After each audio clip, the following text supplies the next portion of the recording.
Добре, дојдовте назад со оглед на временските неприлики надвор и секако препораките на сите надлежни што во моментов велат да не се движиме. Да, и избегнуваме да правиме и линковски вклучувања за обострана заштита и на нашите новинари и на луѓето со кои правиме линкови, практично да бидат да бидат во затворен простор, па се одлучивме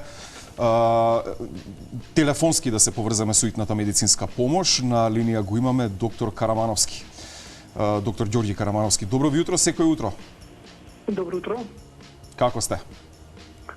Работно, максимално ангажирани. Така. Да. За почеток да ни кажете оној наш секогаш нели во понеделник извештај, колку интервенциите имавте овој викенд? Па, бројот интервенција е минимално намален, бидејќи работиме со ограничен број на екипи, максимално ангажирани. Ние ги правиме транспортите што се за сите позитивно докажани пациенти со коронавирус, така да интервенираме само во состојби каде што навистина е во моментот витално загрозен животот на пациентите. А имаше ли такви случаи конкретно викендов? Апсолутно да. Значи, сите транспорти што се за позитивно докажани, ние ги транспортираме, а она ви реков што е витално загрозен пациентот, ние ги извршуваме без никаков проблем. Така да ги почитуваме препораките што се дадени од Министерството за здравство, каде треба да се транспортираат сите пациенти, дали се во вид на хируршки, интернистички или оние што се во моментот со температура или сомнителни за коронавирус. Така. Да. Кои се најчестите прашањата кои постојано ви ги поставуваат врзани за коронавирусот? Па најчестите прашања се како што да се постапи, како да се разликува обичната настинка, грипот или сомнителноста за коронавирус. Така да ние на 194 наало докторе и од новоотворениот кол центар што е во поликлиниката Букурешт во склоп на здравствен дом Скопје, се тие кои што ги одговараат тие прашања со протоколите што се дадени од Министерството за здравство. Така. Излезе во јавноста информација за комбинација на лековите за маларија и еве конкретно Сумамед. Што мислите вие за тоа? Па сето тоа се уште во фаза на испитување, нема ништо научно докажано дека е тоа така, затоа што секој пациент различно реагира на различен антибиотик. Така да мислам дека сето тоа ќе вроди во плод и дека ќе се употребуваат кај одредени пациенти каде што има индикации дека што е докажано дека е корона позитивен, со симптоматско делување, дали ќе биде тоа Сумамед, дали ќе биде лендацин или ако се покаже на антибиограм кој антибиотик точно делува, така да секи биде индивидуално.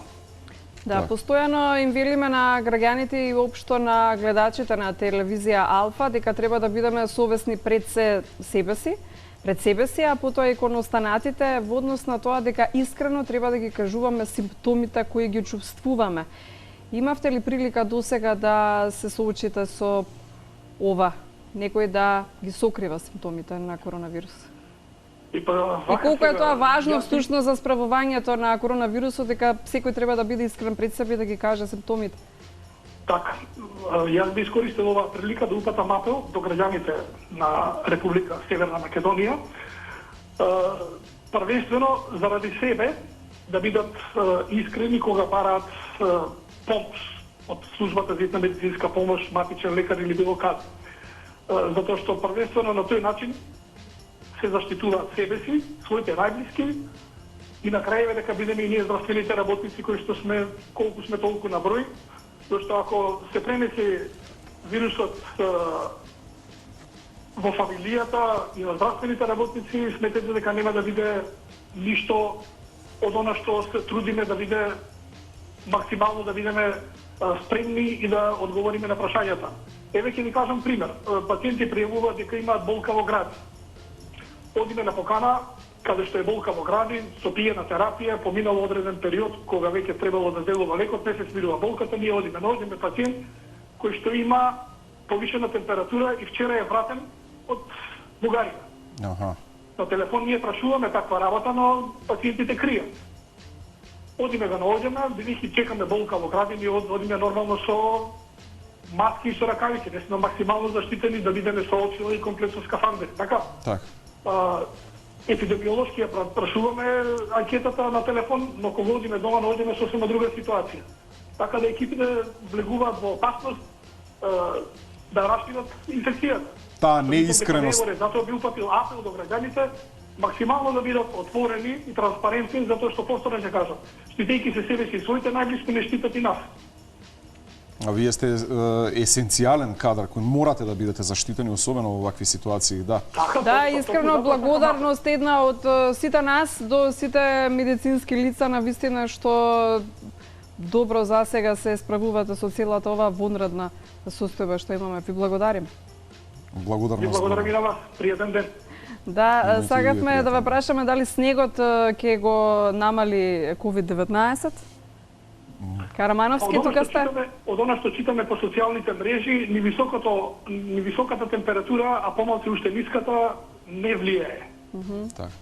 Така да, по високата може би кога е над 50 степени, тогаш уништува, а ниската може да го дури и стабилизира, да го држи овој временски период вирулентен, да остане жив.